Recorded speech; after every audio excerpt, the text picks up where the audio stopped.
Houthi activists marching in the Yemeni capital Sanaa. They reject the newly announced federal system and demand the resignation of the government. Our demands are to get rid of this corrupt government, to replace it with a cabinet of technocrats and qualified people. The Houthis have come a long way, from a small group fighting in the north to a major force in Yemen. And while members of their civilian branch march peacefully in Sanaa, their armed militias have been fighting their way across tribal land and inching closer to the capital.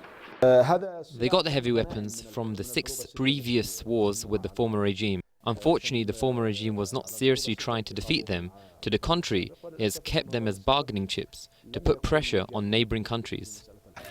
Last week, the Houthis signed a truce with the tribes of Arhab after strenuous government mediation.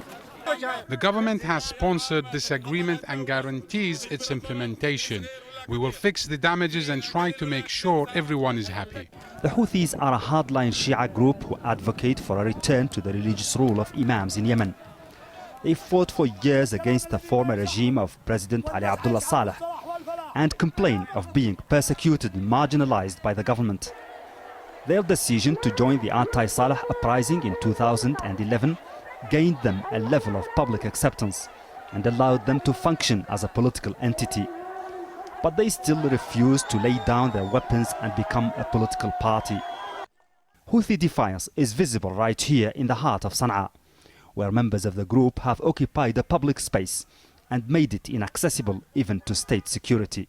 Now, with the Houthi fighters right behind these mountains on the outskirts of the capital Sanaa, many here doubt if the truce that was signed on Sunday will hold.